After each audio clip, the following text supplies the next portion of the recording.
Hi, everybody. Hi, Nick. I'm Shaun, and very happy to be here. Thanks for having me on the podcast. Should I just like give a little background of my relationship with the church and whatnot? Yeah, can you speak about your upbringing in the Christian faith? Yeah, for sure. So I grew up in the non-denominational sector of the Christian world, and uh, there was definitely like a touch of that charismatic movement as well, which just a lot of kind of free flowing, listening to the Holy Spirit, especially during worship. We had that, the basic worship sermon, worship liturgy, but there was a lot of space in there to open yourself up to movement and spontaneous prayer. So that's the kind of tradition I grew up in. Very early on, I started learning how to play guitar, and I was a theater kid, so I was learning how to sing. And I was very passionate about being a part of the church. That was a big part of my family life. And so started playing music on what they call mission trips or service trips, which I have a whole lot of mixed feelings about today. But that's how I grew up. We would go on these service trips. There'd be like meditation time, worship time, and I started playing worship and leading people in times of prayer and meditation. And so I dove head in that way, and that was a big part of like my identity and also my community. So I was in elementary school. I had a lot of friends, and it was a good time. High school was a little harder. um, it was, very much I was the Christian person at school, and I was, uh, rightfully so on other people's parts, pretty annoying, and they let me know. I was very much, I was like a sniper evangelist. Little moments here and there. I'm like, well, and I Yeah. meant it, but it's, that's the language you're taught, and especially when you're younger, you don't have a lot of time to unpack. Um, Literally like social boundaries and context and stuff like that. But yeah, so worship was my main mode, and church and youth group was my main way of having friends and a community and an identity. Um, I ended up going to college for theology, and I studied that, and I absolutely loved it. I minored in reconciliation studies, so social justice issues, civil rights, race in America, as well as global things like the Israeli-Palestinian conflict, and the complicated nature of homeland, and different people groups and claims and all that, and how do we how do we talk to each other instead of fight, and how do we fight well without violence. A lot of nonviolent, resistance studies. That coupled with philosophy and theology, I actually found myself almost the deeper I pushed into it, and the more I took the content seriously about like love and forgiveness and us becoming God, that word became flesh. I am the word, and now you are me. You are my agents, throughout the world. And I was like, well, if we are becoming that way, and God is asking us to be loving and accepting, why is there so much you have to do it this way to get into heaven? And then also anyone who tells you you have to do it this way to get into heaven isn't getting into heaven. Stuff like that. These little like kind of like conundrums I started wrestling with a lot more. And I eventually kind of, the way I've been saying it for a while now is I kind of reasoned myself out of faith. And it was coming from a place of compassion for myself and for the quote unquote outsiders of the church and the Christian world. And that was inspired by my favorite professor, who I don't mind shouting out, Dr. Spina. He's great. And I haven't encountered him or his work in many years. So, disclaimer. But the Okay. time that I anyways, but he was big on the faith of the outsider, and him leading us through the Hebrew scriptures, about how like every best and prime example of faith was someone who was not Jewish, and someone who was outside of that area, who was literally an outsider, and the way that they responded to the stranger, or to someone in need, or even to the main character of whatever story we're reading. It was literally like, look at them, that's it. That's it right there, how they're responding. And that theme just latched onto me. And I was like, I don't think it's about who I worship or who I say is the creator. It's about how I'm interacting with the world. And so that was kind of the trickle down effect of ironically of studying all that stuff. Yeah. Yeah. So that's kind of the Cliff Notes version. But so I would consider myself atheist today. My therapist calls me a pretty bad atheist because in the sense that I'm bad at it. Because I Mm. still, a lot of my language and wrestling with the world, it still comes from a pretty deep theological structuring. But I definitely don't believe, but it's a language that I still use. And so it's a little joke we have, but yeah. Yeah, I think that's so interesting because you mentioned you went to university to study theology, and you had all these intentions of what were your intentions going into Yeah. that study? What did you want to get at the end that Mm. your path went a different way? Yeah, that's a great question. I went in, thought I was going to be a history major, realized that that's just a passion hobby thing. Because Mm. as soon as they started having me write papers, I was like, oh no, I can't do this. And so then I was like, well, I'm a worship leader. I'm very involved in the church. I'm trying to find a new church up where I was going to college in Seattle, and I decided to study theology. And my goal was, I think initially I was like, oh, maybe I'll be a teaching pastor, or I also thought about being a professor. And then I just kind of thought about that loop of like studying theology just to teach theology. And then Mm. like, why are we it's just, I don't know. I saw like a loop there that kind of scared me. So I was like, maybe I'll be a pastor or a worship pastor with like a rich understanding of scripture. So that was my intent going in. Yeah. Yeah, it's just so funny that happens because I think a lot of people today they're like, oh, people are leaving the church and they just don't know, or they're doing it Mm. for no reason. Mm-hmm.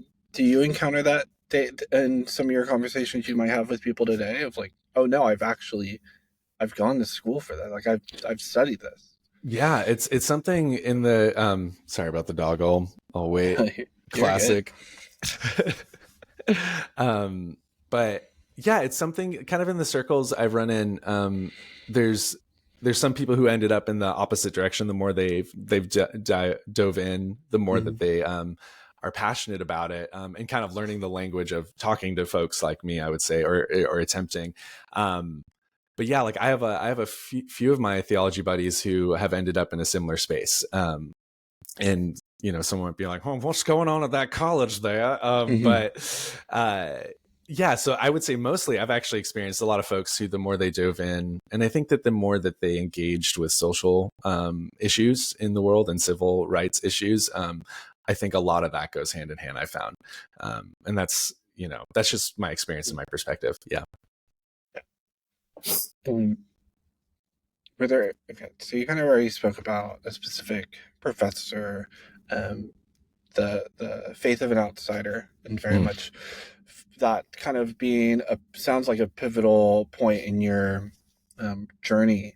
But were there any other specific um, conversations or thoughts that also kind of helped steer that along, or was it specifically just like the outsider and then looking at the church around you and the movement Mm. around you as well?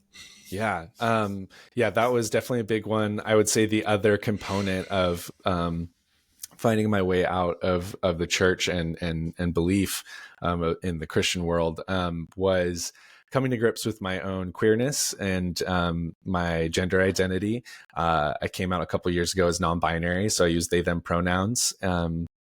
And also pansexual, so that just basically means I'm very I'm capable of attraction across the board, and I really am so strongly attracted to personality as well. And the more that I saw that out in the world and that representation, whether it be through like really interesting like historical graphic novels about queer folks throughout the histories throughout history, as well as people in the church and in the spiritual tradition. But I found that one of the kind of death knells, I'd say, of my time in church was so I have all these philosophical and emotional reasons to leave, right? And then I have my personal conviction, even though there are churches out there that are affirming of people like me. I still had too much kind of going on to really want to try and seek that out, because even that question of, are we going to be affirming church? Are we going to accept people? That question frustrates the heck out of me, because it's like, your whole brand is that, for lack of a better word. It's like Yeah. you're wrestling with bringing people in, just for being who they are and living their truth. So anyways, I was in the green room, or the back room. I was leading worship at a different church than I grew up in after college. And a lot of the conversation, it's just silly, we're just prepping to go out. It's nothing major, but it slipped into just a lot of harmful jokes and stereotypes about queer people and gay people. And even though I wasn't out at the time, I still was I was like the lefty of the church, I was, a lot of the people leaned more conservative, very conservative. And it was like little known that I was a lefty. Not a whole lot of people knew that. And I knew to hide that when I was leading worship at that specific church. But, they are making these harmful comments and really immature, quote unquote banter. And so I called them out on it. And, I asked them, do you have any gay friends? And I think one person was like, I have a gay uncle. And I was like, well, how would they feel if they were sitting at this table and you were talking about them like that? I had to call them out. It wasn't a huge conversation, but that happened shortly thereafter. I had a meeting with that pastor, and I was feeling ready to, just for all the reasons, I was feeling ready to respectfully kind of bow out and retreat, figure my stuff out. And so we met for lunch, and I went into the bathroom to text my partner at the time. And I was like, I think I'm going to have the talk with him today. I think I'm going to, quit. And I sent it to him. And I was just mortified. I came out of the bathroom. I double checked my text. I was like, I just texted that to the person I'm about to sit down with. And he said, well, I was going to talk to you about your time here. And there's details that I won't go into out of respect for both of us, because I understood where he was coming from, and I tried to explain where I was coming from. It was a very calm conversation. But and it's funny, because we by the time this comes out, I don't know, but we're actually planning on meeting up and catching up soon. And I have no qualms about calmly bringing up any kind of hurt. I think he's the kind of person I could be honest and clear with. So the conversation was mutual. We both thought it was time for me to leave. And so I did. And then that was the last time I led worship, was that last Sunday after that conversation. So yeah, it was it kind of all came to a head, realizing that my politics, my internal and external identity needed to be free, and I needed to not stifle that for anybody, especially God. So yeah. Now you had one pretty calm conversation coming out, sharing your story, sharing your truth with people within that church. Did you encounter any resistance or any opposition from maybe people outside the church, maybe, or friends, family, fellow Christians, fellow non-Christians, whoever? Yeah, that's a great question. I would say that the kind of overarching theme was pretty lonely. Post church was losing my main group of people, my friends. Not all of them. Rex and Ashlyn actually were people who stayed in my life. Life has taken us in all these different directions, and we don't see each other's nearly as often as I'd like. But there's a few people who stuck around, and we all found our way. But and I have a really good relationship with my folks now, but that was a hard thing too. When I told them, hey, I don't think I believe in Jesus anymore. That was the hardest thing for them to hear at the time. And it was a really hard conversation, and things were a bit strained between us. For a time I got, it was hard, because, you don't want to disappoint your parents. And you also that I know what they believe, and I know what they believed at the time, at least, and how intense that was. Is like you're literally losing someone. They're still here, but they are stepping out of like your reason to exist and what happens after you exist. Yeah. And I can happily say that we are all in different layers of the spectrum of spirituality. And I won't speak for them, but I can tell you that they are incredibly accepting and loving and are rooting for me and supporting me. And that is my parents have committed to growing and learning. And I think that's the most important thing you can do. But yeah, so like my overall, I didn't have any resistance coming into the outside world. But it was lonely and it was hard to find my people for sure. Yeah. Yeah. Yeah. Um,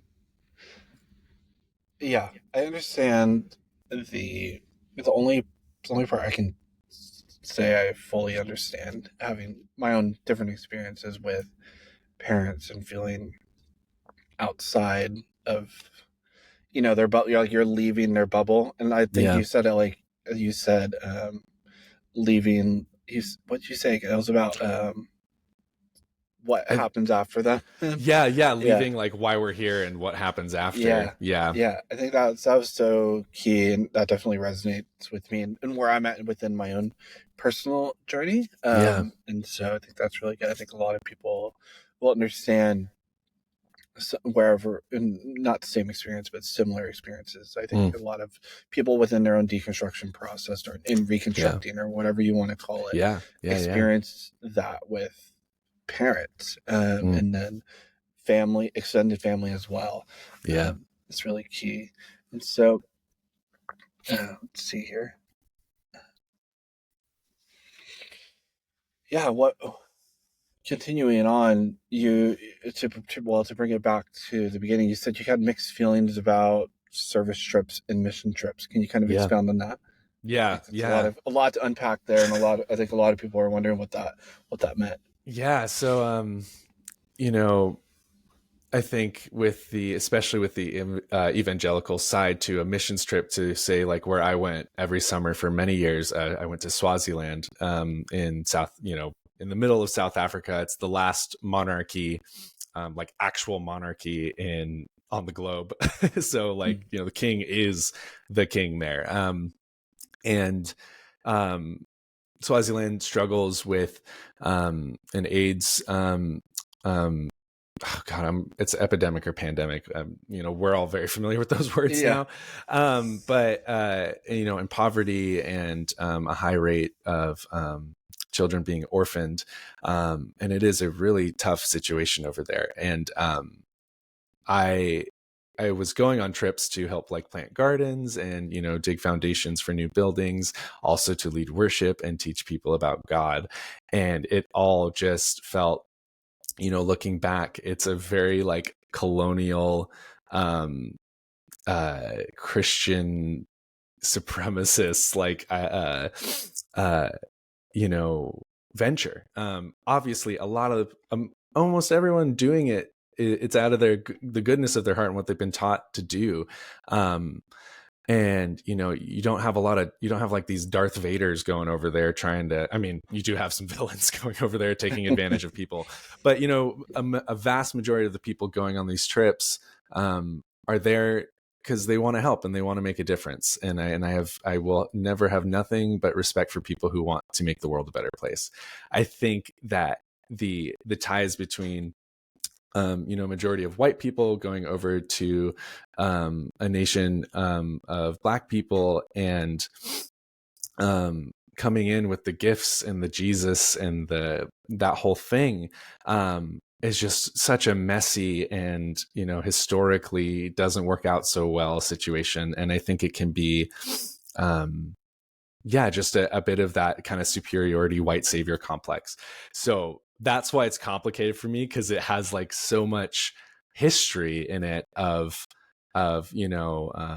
whether it be unconscious bias towards people of color, and stereotypes, as well as you know both conscious and unconscious racism, and just this idea of, we have poverty is everywhere. And I think when we go on those trips, it's been said before, but it's like kind of that Instagram opportunity, like Yeah. taking pics at the orphanage, just stuff like Mm. that. And I think it's all just very messy. And I think it would be better to be donating our money, and then also donating our time in our own communities, and asking how we can help. What would be the most helpful thing, instead of just coming in with our plan. So yeah, that's my that's my complicated answer to a very complicated question. Yeah. So, Yeah. and I'm still learning. I'm still learning how to talk about it and how to interact Yeah. with the world. So Yeah. It's also messy because you're like, I want to help, yeah. but then coming from America and growing up in America, it's Mm-hmm. just like, especially having fairer skin and Mm-hmm. being a little bit more white, and then understanding the history within our own country and within the own context of bringing Africans from Africa in Yeah. slavery, and that Yeah. really messy, complicated conversation. And then Mm-hmm. it's just, and then you go back, and it's just like, okay, so we're going back to Africa, and we're helping in this capacity. Why? And then it's like, why are we helping? Mm. And it's a question of what would have happened if, for me, at least for me, asking the question of what would have happened if Africa wasn't colonized, and Mm. what would the world look like today. And I know there's, if you're familiar at all with comics, there's the Black Panther and Wakanda. That's been like, they view that as, this is what would have happened. This is like the possibility of what could have happened if there wasn't that, as you coined it, white savior complex and things, and all that messy complicatedness. Yeah. I'm definitely not any expert by any means, but I totally, Either, man. it's very complicated, Yeah. as you said. So, Yeah. and then you're like, well, we're supposed to love our neighbor, but we're going to Africa, we're going to Swaziland, as you said, but like the homeless guy on the corner, we're keeping our window closed, and we're not going to look at them. But it's easy. It's like you said, it's easier for us to go overseas, snap a photo. We're going to put that on the presentation on Sunday morning. Yeah. So yeah, no, you hit it on the head, man. And it's a complicated thing. And I know that I think my big thing too is like just unpacking, why one felt more comfortable than the other, one service opportunity at the time. And then also like knowing that there's a lot that I don't know about the experience of other people. And I just knew that I needed to retreat from that part of the church, and in general, honestly, because I just knew, that for me, it's just too much of a, like I'll leave it at, it's just such a complicated history, and it's just not something that I want to put my time in, for a long time now. Yeah. Yeah. And then you mentioned how growing up, obviously going on these trips, being a worship leader of some sort, and kind of, having that spotlight on you. Now everybody knows who you are within this congregation, within this group, and then you get friends from that. You benefit from some friends being on leadership, and I know in my own experience being on leadership as well, you get some friends. Some of them are your friends just because you're on stage, and then some of them are genuinely your friends. And then you mentioned how you kind of walking away, you lost some of those friends. And then what was your struggle like in terms of losing that major part of you and your identity? And then how did you find, or are you still looking for the new identity of Shaun? That's a really good question. I think a big chunk of that post-church search was I dove into more philosophy. I read a lot of Nietzsche, and I read also a lot of Alan de Botton, who is he runs like a site and like a program called School of Life. I'm always iffy about like life coach programs, stuff like that. They just give me the heebie-jeebies. But he has this website with a lot of resources, a lot of kind of philosophy for, not philosophy for dummies, because it's a very affirming space, but it's like philosophy for, intro for, for people who are into this. And that was kind of my new sounding board. That's the dog.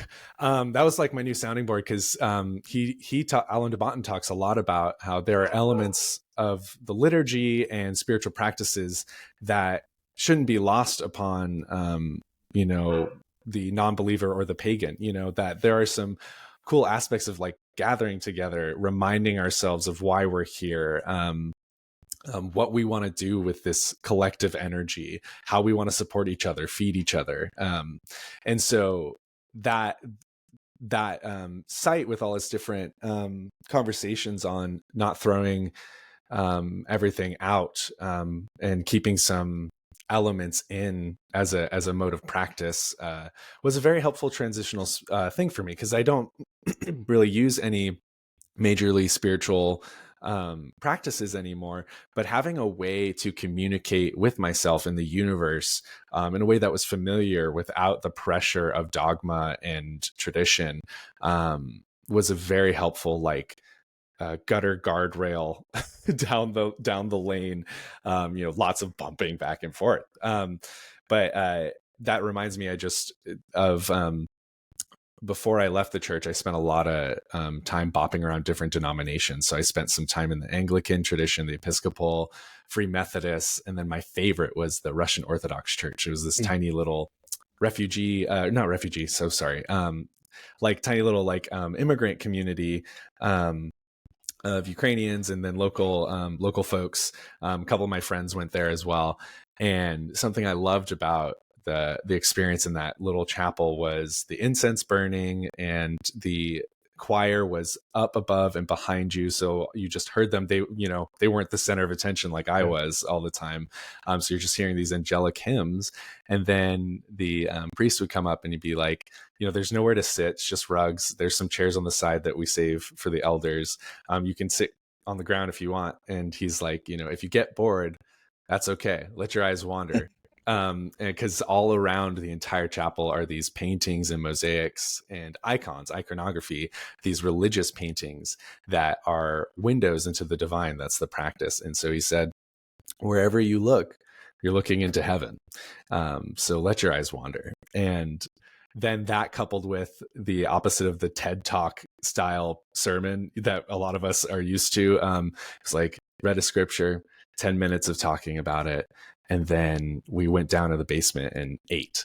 And so that, for me, still one of the highlights of my time in church. And that's the kind of community and like that joining together, playing music, eating a good meal, that's still an ideal time for me. And so that was very helpful in transitioning out of the church. I still hold on to that. I still burn incense in my room that smells like that incense, that kind of stuff, Yeah. It takes me back. Yeah. Yeah, I think that's so cool. I never heard of that specific denomination as you mentioned. Yeah. But that's so cool. He was like, if you're bored, you can look around. And I think that just ties so true to our everyday lives. It's like, if you just look around, look around and you'll see divine everywhere.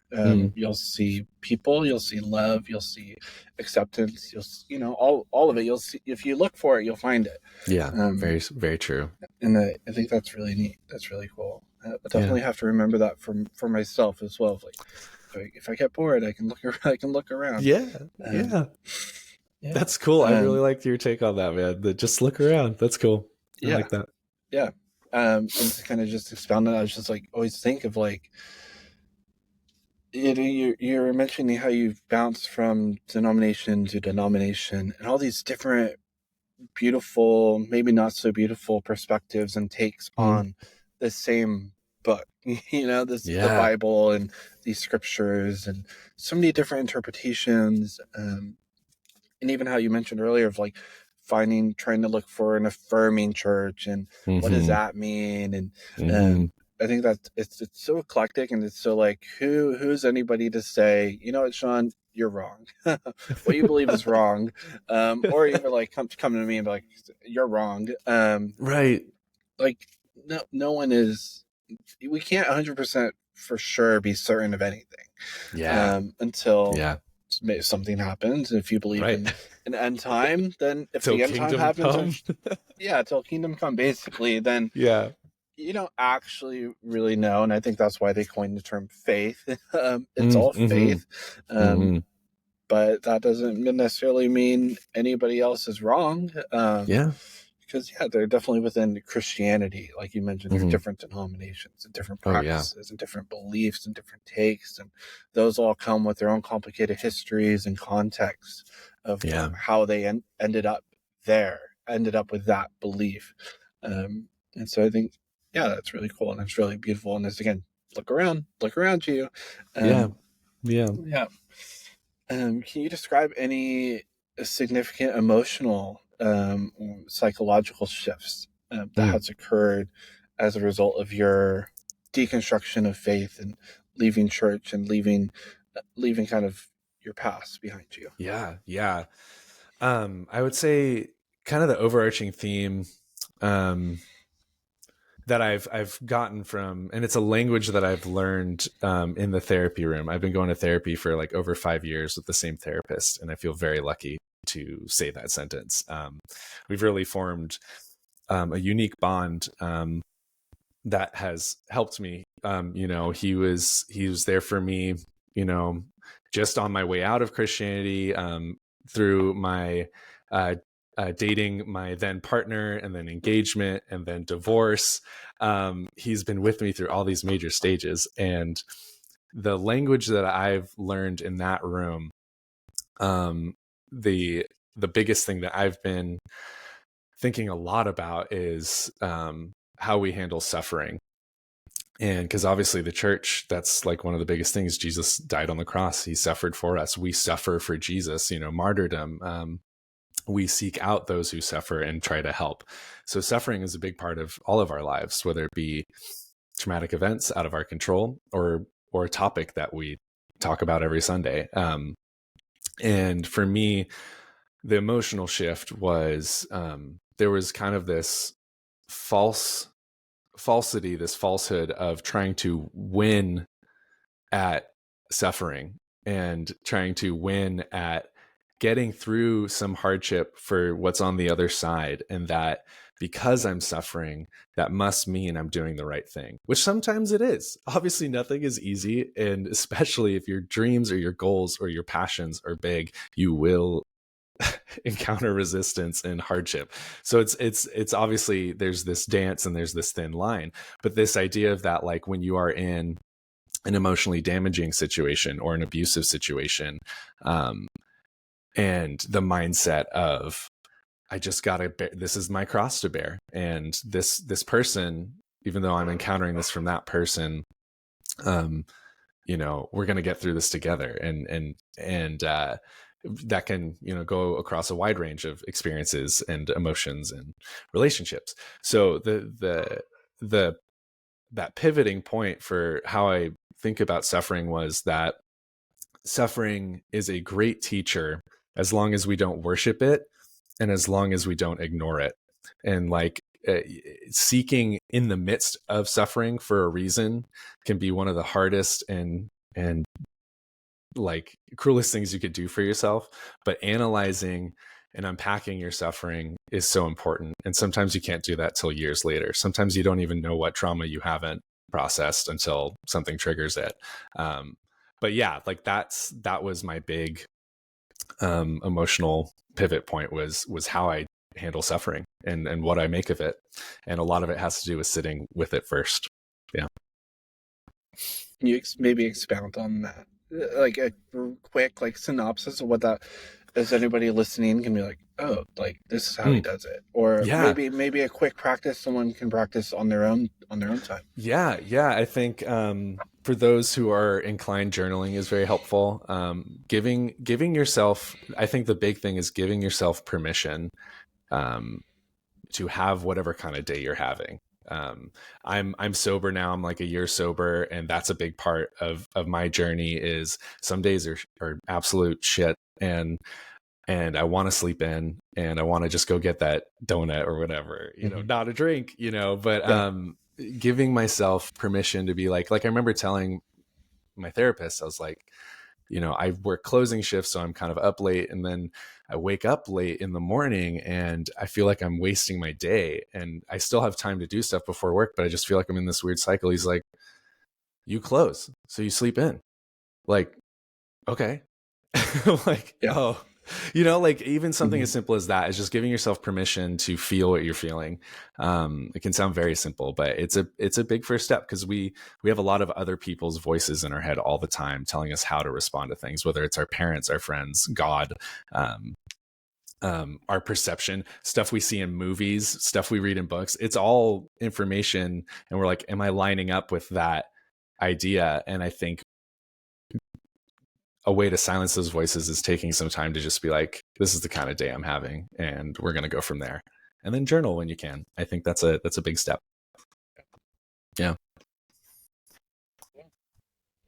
And congrats on being sober. Thanks, man. It's a huge milestone. Totally congrats. Really appreciate that. Thank you. Yeah.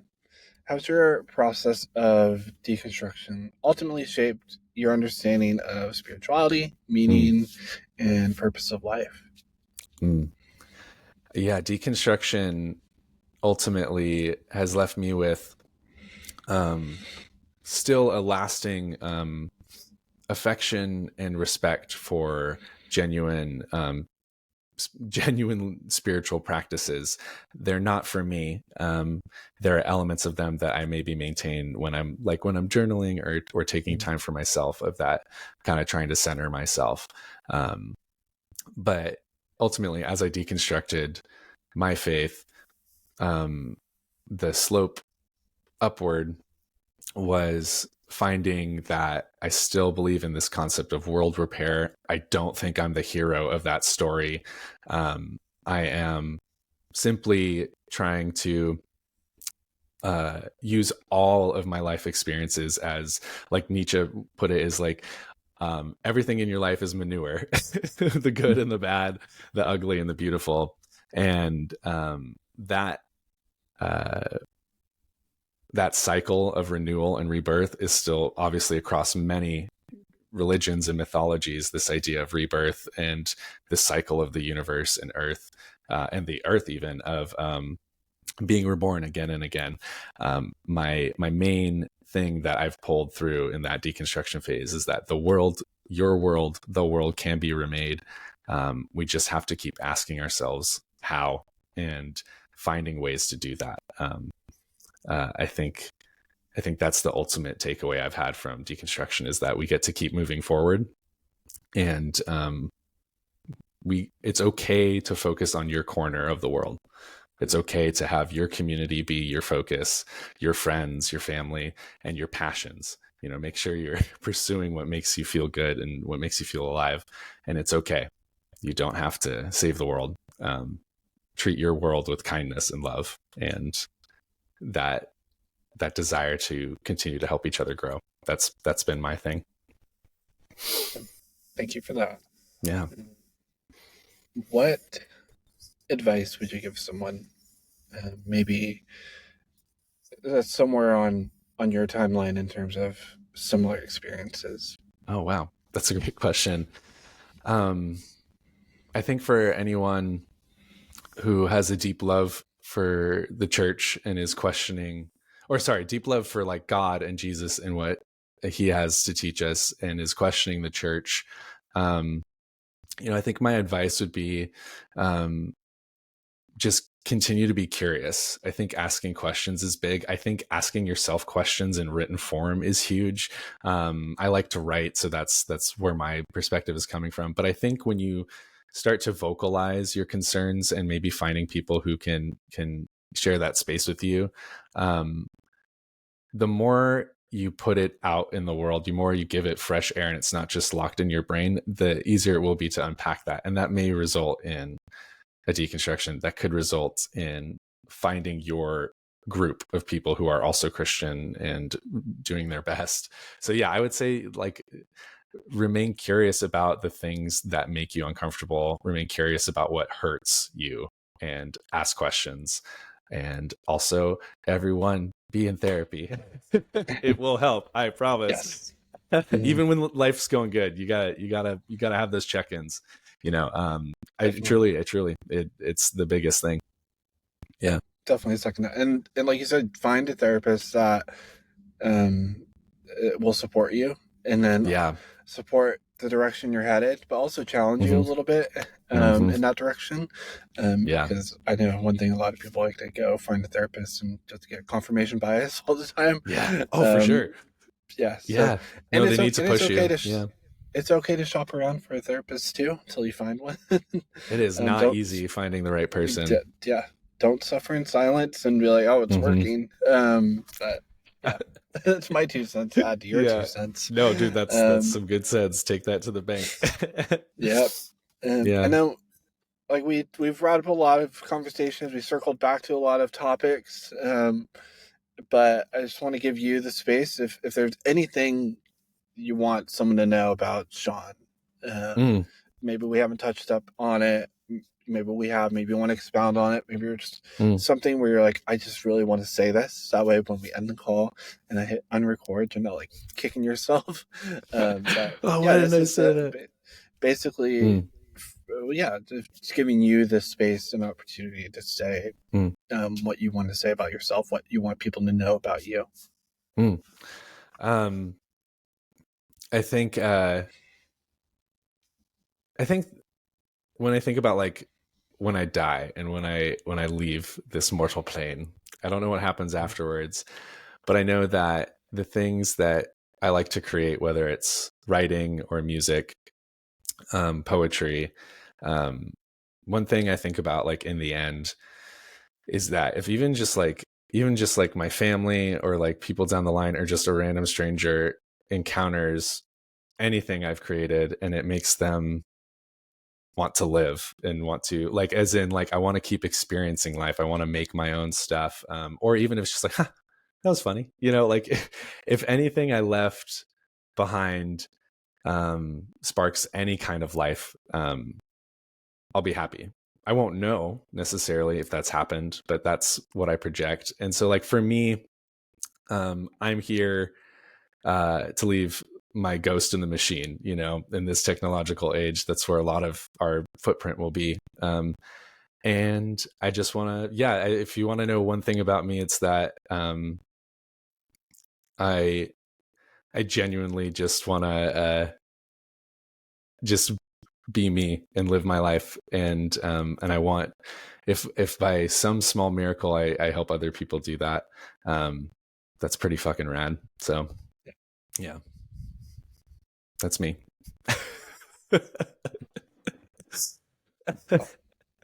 Thank you, Shaun, for coming on to the Yeah, podcast. We had a little bit of a rough start, but we got it. Got a we good made it. conversation rolling.